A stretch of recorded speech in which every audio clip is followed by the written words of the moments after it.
So our little presentation is called Modern Cannabis Extractions, Techniques, and Consumption. So we've got a couple different highlights here. We've got Brent McDonald and Sean Ross from Apothecary Extracts. They're going to cover solventless extraction and hydrocarbon extraction techniques. I'm going to briefly go over CO2 extraction, and then we have Jim, who's our VP of Operations, and he's going to cover how you smoke, different ways to smoke the dab, smoke flower, edibles, and stuff like that. So I will hand it over to Brent.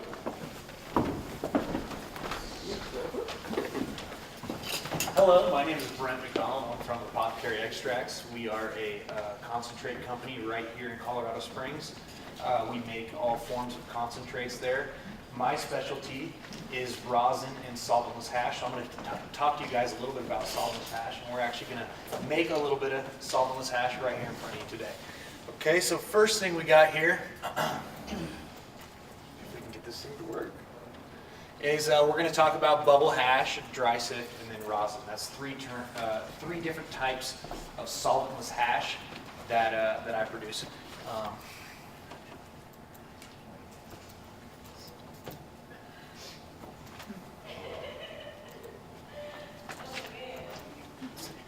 Okay, so first thing, what is bubble hash? Bubble hash is a type of hash, pure form of cannabis, that is made using ice water in bubble bags. And what we're doing is we're separating different micron levels of different qualities of hash. Using bubble bags, we let it dry out for about a week, and it's a product that you can smoke in a pipe, or you can even press it out and dab it like they're doing nowadays. Bubble bags are, you can get them online, Amazon, eBay, wherever you want. They're actually really affordable, and anyone can make bubble hash. And dry sift is essentially, we're separating trichomes without using any water at all. It's just a light sift with your hands over a micron screen, and you're just separating trichomes that way and collecting that keef. And you can smoke that or press it into rosin or anything. Next up, that's just a couple pictures of what the bubble hash looks like after it's been dried out and cured. Next is rosin. Rosin is a new technique that's been developed over the last year and a half, 2 years, starting to become incredibly popular on the medical and recreation market right now.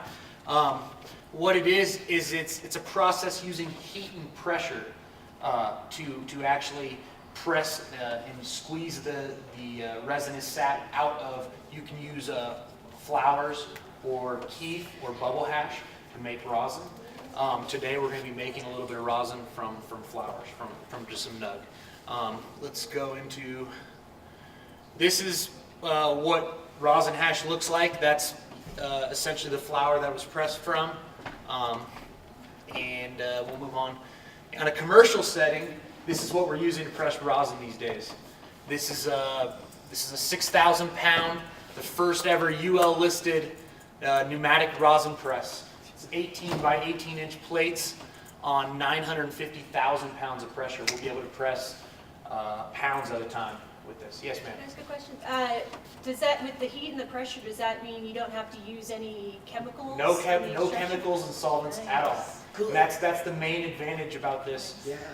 Is essentially anyone can do this. It's legal for you to make this at your house right now, currently, and anyone can make this. And it's, like I said, it takes heat and pressure. It's not rocket science here. But this is a unit that we've built. We had engineers develop this over the last year. We're the first people on the market to have this commercially viable rosin press. We're real stoked to, we just got this thing last week, and we're waiting for final approvals from MED, and we'll be able to start pressing and processing hash for other dispensaries, and we can take in their material, press it, package it, and give it back to them to sell on the medical market. And are you pressing bud there? Yes. Yes, this will be for bud, but we'll also be pressing sift and bubble as well, but mostly flowers with this thing. Let's see. Next slide I'll show you is homemade rosin. Now this is what I'm going to show you is that essentially anyone here can make rosin at their house in minutes. And all it takes, what we did, I went over before to Emerald Fields, a recreational dispensary here in town, and I purchased a little flower over there.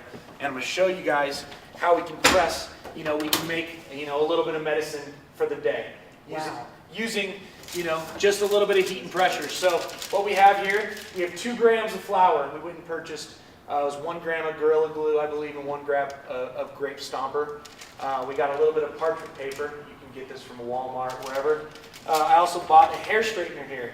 This is just a typical cheap hair straightener. This was like maybe $20, $25 for this hair straightener. What I've done is I've put this on the lowest setting. It has 30 settings. I have the lowest setting, but it's typically a hair straightener. It goes up to 400 degrees. Our ideal temperature here is 200 to 220 degrees. Okay.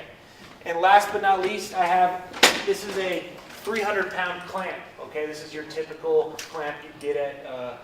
You can actually get it at Walmart, but you can get this at Lowe's, Home Depot, anything. This is essentially just to give it a little more pressure than I can put down with my hand or body. So what we're going to do here is we're just going to press this, and we're going to make a little hash.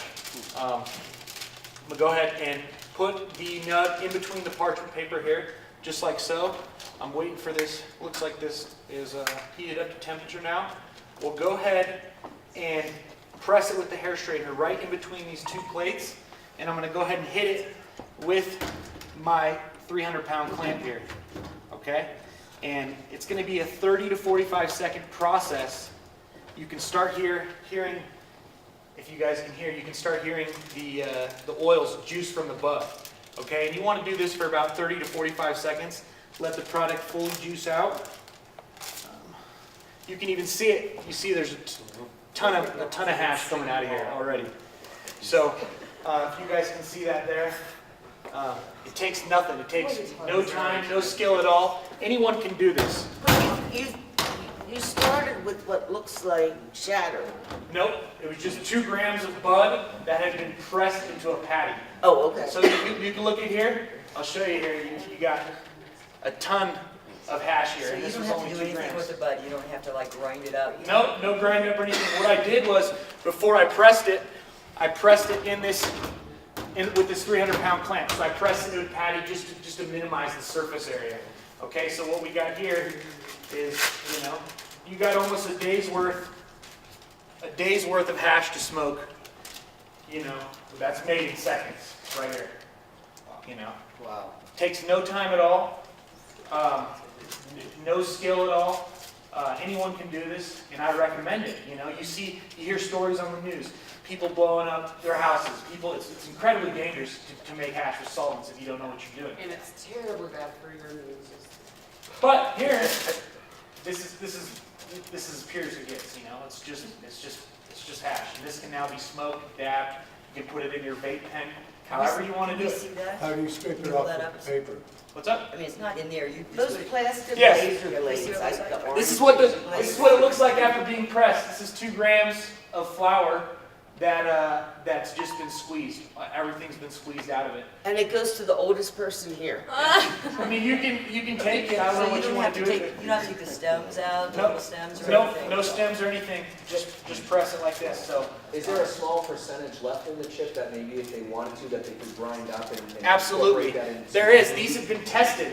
So there's still cannabis left in this, and you could do a second press now and squeeze the rest out. What we like to do is I take all these chips. If I say I have 1 ounce or 2 ounces of chips left over, and I can then you can grind it up and make the butter at home. However, the old ways you make butter, you can use the ethanol technique where you soak it in ethanol and then let the ethanol evaporate. There's many techniques you can do, but yeah, there's still cannabis, and you don't want to waste anything. Any of this can be used. So yes, sir. And if you have, because sometimes we always have a lot of shake left over or something Sure. like that. Could you take that, put it in a tea filter, Yep. and then press that? I may even have a tea filter here to show you guys. Let's see. Yeah, here it is. So yeah, you can do just shake, or what we use these for is the bubble hash of the keef. Okay, so this is a little micron filter. This is a 120 micron filter. Okay, you can take the shake and pack this full, or you can take bubble hash or keef, pack this full, fold it up and press it with your your hair straightener. Or if you get a little more into rosin, what I use at home, we have a 20-ton shot press, like you'd use in a, you know what I mean, for tire or anything, just a 20-ton pneumatic press, get it at Harbor Freight for $100. And then what we do is we have these custom heated plates. They're 4x7 stainless steel plates that you can find on the internet that they make. You know, it's a few $100 for them.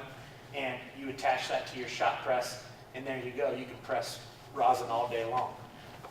It's an incredibly awesome method, and yeah, I'm really passionate about it. I get to do this professionally now, and it's kind of hard to believe, but Yeah, you're getting paid to. yeah, we get paid to do this every day.